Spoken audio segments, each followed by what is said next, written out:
रहा है, लेकिन यदि ये महारैली है तो फिर मेरा आप सबसे आग्रह है कि इसमें जो हमारा व्यवहार रहना है वो भी शानदार ही होना चाहिए, वो महा ही होना चाहिए। पीछे जींसी वाले प्रधान जी मुझे दिखाई दे रहे हैं, ब्रजनंदन जी, भाई आप और आपके टीम खड़े रहेंगे तो हमें कैसे अच्छा लगेगा। आप स्वयं मंच पर आए, अपना फोन किसी को देकर मंच पर आए और अपने साथियों को वहां बैठने के लिए कहे। जींसी वाले ब्रजनंदन जी मंच पे आ जाए और बाकी लोग बैठे। ये जींसी वो गांव है जहां सैदपुर एक गांव है जहां से बहुत ज्यादा पलायन हुआ है और 8 गांव के लोगों ने की जमीनें वहां एक्वायर या खरीद ली गई है, कब्जा हुआ है। प्रधान जी ने ये बात कही अभी 15 दिन पहले, तो उनका विरोध भी वहां हुआ है। आप सभी लोग जिस काम के लिए यहां आए हैं,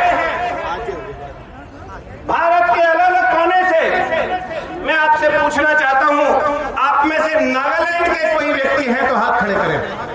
नागालैंड, उधर एक, इधर एक, 2, अच्छा ये 2 इधर नागालैंड। मणिपुर से इधर पीछे मंच पे है, एक इधर।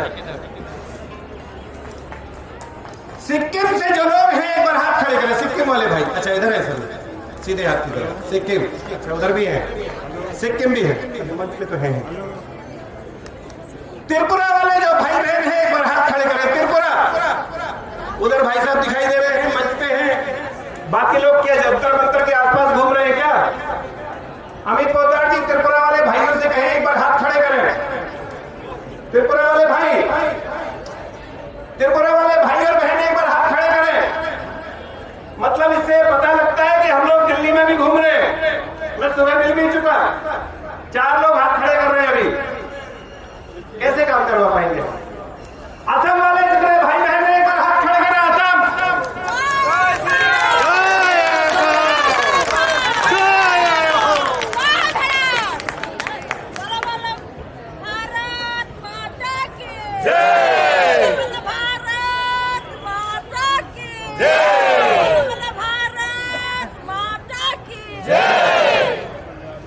झारखंड वाले जितने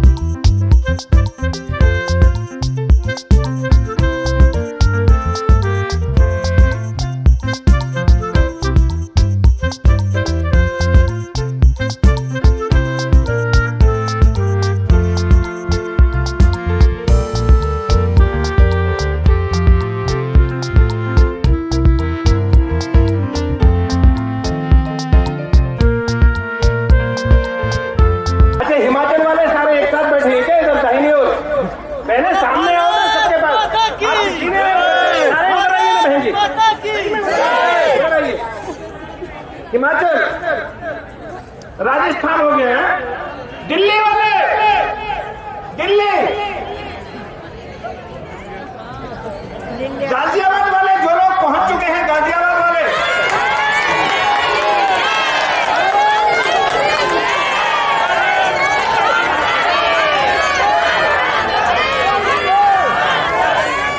मेरठ वाले तो बता रहे हैं उनकी बस पकड़ी है, लेकिन मैंने अभी पता कर लिया, इसलिए मैंने कहा कि मैं पता कर लूं।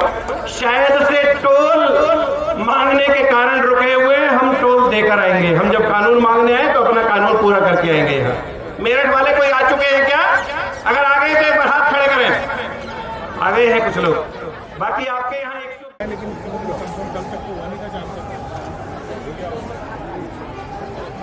श्री दिनेश चौहान जी पर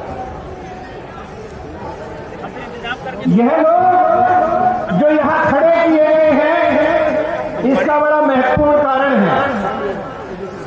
क्या आवाज पीछे तक आ रही है? पीछे पीछे नहीं आ रही। माइक वालों, पीछे माइक नहीं गया हुआ है, याद रखिएगा। यदि ये बात कह दी गई तो मंच से बताएंगे हम आपकी पेमेंट नहीं करेंगे, मजबूरी है। देखिए, हम किसी का पैसा नहीं रखते, जीवन में नहीं रखा, लेकिन हम आपकी पेमेंट नहीं कर पाएंगे अगर पीछे तक आवाज नहीं गई। अगर आवाज नहीं गई तो हम ये डिक्लेयर करते हैं, अगर पीछे तक आवाज नहीं गई तो मंच बनाने वाले अनीश जी, गुप्ता जी, मुनीर जी और ये माइक वाले, एक सिंगल रुपया यहां से दिया नहीं जाएगा। हमने आज तक मारा नहीं है किसी का, लेकिन माइक वाले पैसे नहीं दिए जाएंगे। क्या बात है?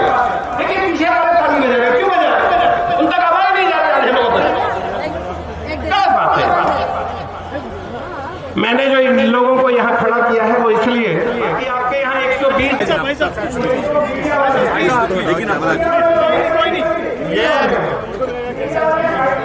आंदोलन एक ऐसा आंदोलन है, जनसंख्या नियंत्रण कानून, जो आज पूरे देश में जनसंख्या समाधान फाउंडेशन ने जिस ढंग से जागरूकता लाने का काम किया है और देश के लिए जरूरी है, क्योंकि पूरे दुनिया की आबादी का हम 18 से 20% व्यवहारिक रूप में हो गए हैं। हमारे पास जमीन 2.5% है, पानी 4% है।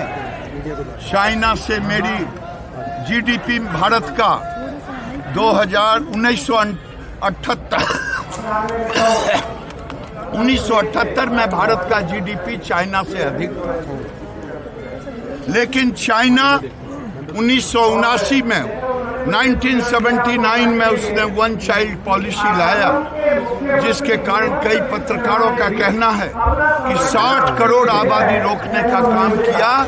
आज चाइना आर्थिक ऊंचाई पर जा रहा है। आज भारत के लिए सामाजिक समरसता के लिए, आर्थिक ऊंचाई पर जाने के लिए साधन सीमित है। इन सीमित साधन में भारत को चौतरफा विकास के लिए जनसंख्या नियंत्रण कानून लाना जरूरी है। चाइना 1 मिनट में 10 बच्चे और भारत में 1 मिनट में 30-31 बच्चे, हम कहां से कम्पीट कर पाएंगे? इसलिए देश में एक ऐसा कानून लाना चाहिए।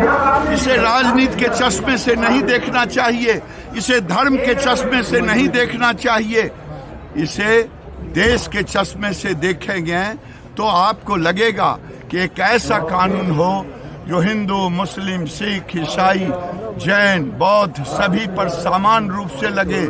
लेकिन कानून ऐसा कड़ा कानून होनी चाहिए जो ना भी माने उसे मानना पड़े। उस पर सरकारी सारे नियम लागू होनी चाहिए, सरकारी चीजों से उन्हें मुक्त करना चाहिए जो ना माने, और तो और वोटिंग राइट भी समाप्त कर दे। बैरिस्टर साहब का आप जिक्र कर रहे थे, मंच से भी वो तो कह रहे हैं कि जनसंख्या कम हो रही है। रुक के जो बैरिस्टर साहब हैं वो पता नहीं उनके डीएनए में जिन्ना का डीएनए बैठ गया और वो आज तक देश में नफरत छोड़ करके वो गजवाए हिंद के समर्थक हैं। और आज देश को गजवाए हिंद नहीं चाहिए, भारत माता का सपूत चाहिए। ये आंदोलन बहुत दूर तक लेके जाना है। जब तक हमें ये एक कठोर ये आइन हमें ना मिले, तब तक हमें ऐसे ही सबके सामने डटे खड़े होकर इसको मांग करते ही रहना है। अगर हमें ये आइन कानून नहीं मिला तो हमारे धीरे धीरे हमारे हाथ से हमारा पहले राज्य जाएगा, फिर हमारे हाथ से हमारा देश भी चला जाएगा। तो आज भी सत्र में यही कहना चाहूंगी कि सब एक साथ खड़े होकर इस आंदोलन को ये आह्वान करती हूँ कि ये चलते रहना चाहिए और ये जो प्रतिवाद करना हम लोग जो मांग कर रहे हैं इसको चलते रहना चाहिए। तो सबको प्रणाम करती हूँ।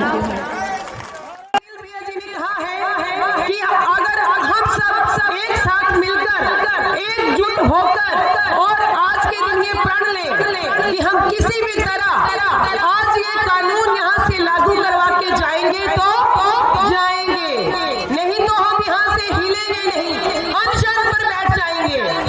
बोलो सभी भारत माता की, भारत माता की। जैसे कि दीदी ने अभी कहा कि मैंने अपना एक बेटा खोया, नहीं समझती कि मैंने अपना एक बेटा खोया, मेरे तो पूरा भारत मेरा है, पूरा देश मेरा है, मेरे देश का एक एक बच्चा मेरा है, वो मैंने बीमारी से खोया है। पर जब हमें अपने घर से धक्के मार के निकाल दिया जाएगा, वो हम दिन आने नहीं देंगे। उसके लिए हम अभी आज यहाँ पे ये कानून लाकर रहेंगे और अपने देश को हिंदू राष्ट्र बना के रहेंगे। जो जनसंख्या नियंत्रण कानून लाकर रहेंगे, क्योंकि हम सब में इतनी आवाज, इतनी ताकत होती है कि हम दुनिया को बदल सकते हैं। मैं जनसंख्या समाधान फाउंडेशन के अपने बड़े भाई अनिल भैया जी को कोटि नमन आए हुए सभी भाई बहन और हर योद्धा, जिस कारण आज हम एक हुए हैं, एक छोटी सी बात मैं बोलना चाहता हूं। मैं त्रिपुरा बहुत दूर से आया हुआ हूं, कुछ ही लोग आए हुए हैं मेरे साथ, लेकिन जिस कारण से आया हुआ हूं वो कारण बहुत बड़ा है। ये सोचने की गंभीरता की विषय है। मैं एक छोटा सा उदाहरण देना चाहता हूं। मेरे घर के पास, मैं जब भी बोलता हूं ये बात मैं रखता हूं सबके सामने, जिस विषय के लिए हम लड़ाई कर रहे हैं, धार्मिक असंतुलन की बात। ये देश हमारा है, सबका है, लेकिन किसी को यह अधिकार नहीं है धर्म के नाम पे देश को बांटा जाए, धर्म के नाम पे देश को लूटा जाए। तो कुछ लोग ये काम कर रहे हैं, धर्म के नाम के देश को लूटते जा रहे हैं। जब मैं छोटा था, मेरे गांव में 2-4 अन्य वर्ग के फैमिली थे,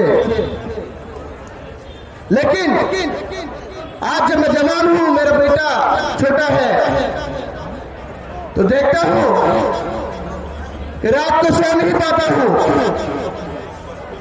हम जहां मेजोरिटी में थे, आज वही गांव में, वही इलाके में हम माइनॉरिटी बन गए हैं।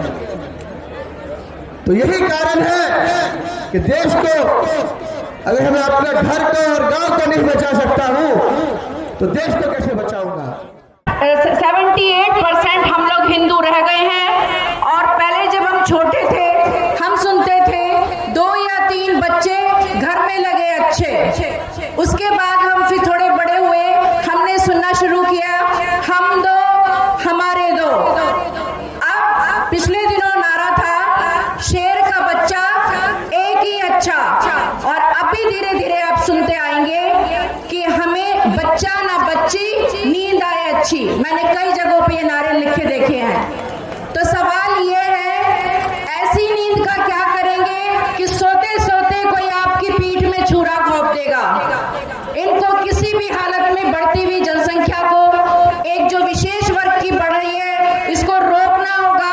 और उसको रोकने का सिर्फ एक ही तरीका है कि हम 2 बच्चों का कानून बनवाएं, और बनवाना ही काफी नहीं है, उसको सख्ती से हम लागू भी करवाएं। क्या आप लोग इस बात से सहमत हैं? तो हम लोग ये प्रण करते हैं, जब तक ये 2 बच्चों का कानून नहीं बनेगा और ये सही तरीके से सरकार के द्वारा लागू नहीं किया जाएगा, तब तक हम ना चैन से बैठेंगे और ना हम किसी को बैठने देंगे। धन्यवाद।